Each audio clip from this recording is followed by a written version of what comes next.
California is an incredible place. California is home to some of the world's most beautiful natural wonders. We're also home to global leaders of technology and some of the most forward-thinking minds on the planet.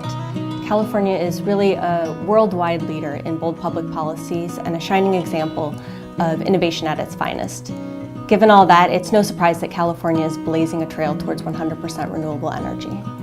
But it wasn't always this way. In 1996, the California legislature passed and the governor signed what was known as a deregulation bill. This bill ended up being a disaster for California, spiking the prices for electricity throughout the state. In early 2000 into 2001, we were having rolling blackouts throughout the state. This is one of the world's largest economies experiencing rolling blackouts because we were getting ripped off by utility companies that oftentimes weren't even in the state of California. Something had to happen.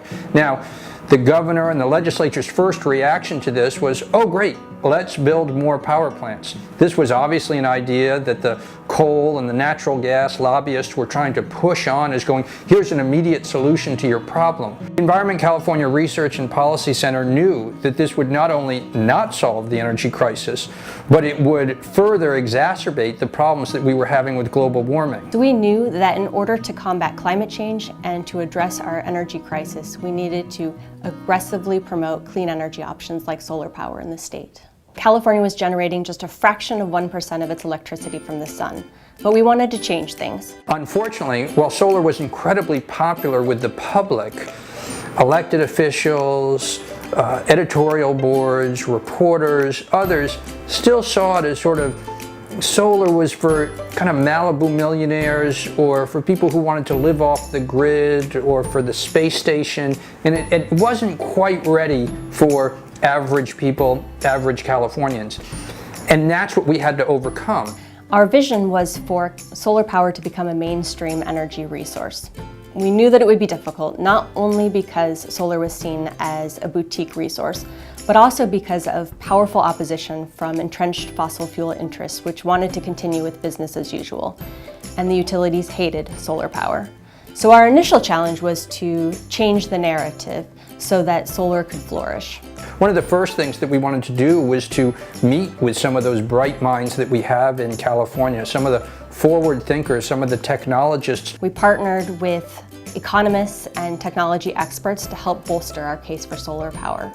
We released a series of white paper reports making the case for solar power's potential in California. And we got those reports before the media so that everyone, from reporters to editorial boards to elected officials, could really understand this opportunity that was right before us.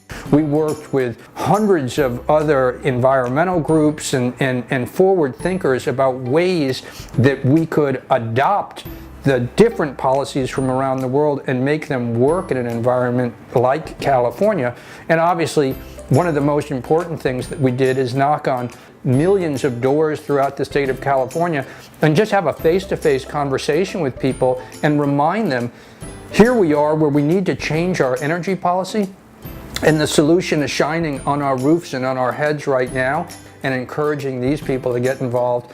And we even worked to develop solar training courses for skills centers. In fact, we worked with a faculty member at the East LA Skills Center to develop a solar training course, which is in use on campuses all across the state even today.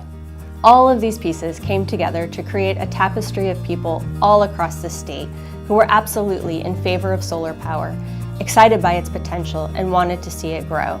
That was a landscape that we were key in helping to create. So in 2003, 2004, when California's gubernatorial race began, solar was a prominent issue that a lot of people cared about. It was a crazy race. 135 people were running for governor that year. And we had helped to put such a spotlight on solar power that most of the people who were running for governor were in favor of expanding solar power because so many Californians cared about the issue. In the end, Governor Schwarzenegger was a strong proponent of solar energy. Eventually, with our steady drumbeat of support for solar power reverberating from all corners of the state, in 2006, California passed the Million Solar Roofs Initiative. That bill provided $3.3 billion in funding to provide upfront rebates to make solar power more affordable for California schools, homes, businesses, farms, you name it. Now, 10 years later, California has the largest rooftop solar market in the country. The price of solar has dropped over 70% since that program began in 2007, and California is on track to achieve a third of its energy from renewable sources, well ahead of the mandated 2020 timeline. That victory was only the beginning. Our goals for this great state have only grown more ambitious. The policies that our sister citizen organization, Environment California, have advocated for have put California on a path to achieve 50% renewable energy by the year 2030. That's the equivalent of the 14 smallest states in America generating 100% of their energy from clean energy sources. So this can be done, it's real, we've proven that it works right now. Unfortunately, the utilities and the fossil fuel industry has wanted to strike back. And they've tried to do it by passing bills that would reverse our progress to undercut the programs. And last year, the Public Utilities Commission was forced to make one of these critical decisions. To help encourage them on this, we worked with a group of other environmental leaders and other industry leaders to collect over 150,000 public comments, which is the largest number of public comments that they had ever recorded, that we wheeled into them in wheelbarrows, showing the amazing support that the public had for solar and other clean energy.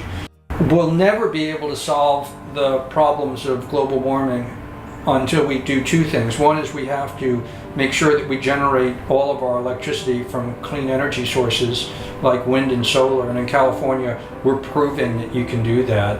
But in addition to getting clean energy, we also need to make sure that we have clean transportation. We've worked for years to address the single largest source of global warming pollution in California, vehicle emissions. It's critical that we transition rapidly to vehicles that do not emit carbon. We've worked successfully on this issue for years, starting in the 1990s when California, followed shortly by 13 other states, worked to tighten fuel efficiency standards. And for the past 5 years, Environment California Research and Policy Center has been digging into the research and looking at the different ways that we can move away from the internal combustion engine. Support for clean transportation options is high. We've released reports documenting the environmental and economic benefits of electric vehicles. We've secured support from hundreds of local elected officials all across the state in support of California's electric vehicle goals. And we've provided a myriad of opportunities for average Californians to actually get behind the wheel of an electric car and to become part of the clean vehicle revolution. Today, Californians comprise almost half of all the electric vehicle drivers in the country. And Environment California Research and Policy Center is committed to accelerating our transition to a zero carbon transportation future. Now, more than ever, we need to continue to move forward on our programs. We need to make sure that we can generate 100% of our electricity from clean energy sources like wind and solar. We need to completely change how we move from our homes to our office to our soccer fields and back to our homes again, so that we're not creating any pollution when we drive or take the bus or take the train. And that's where Environment California Research and Policy Center is going to continue to focus. That's going to require more research, that's going to require more coalition building, that's going to require outreach to partners that we haven't worked with yet, and that's going to require programs that we can export to other states and to other countries so that we can stave off the worst impacts of climate change. While there's no doubt that we still have a lot of work to do and formidable opponents, we know this is what we need to do to create a brighter, healthier future.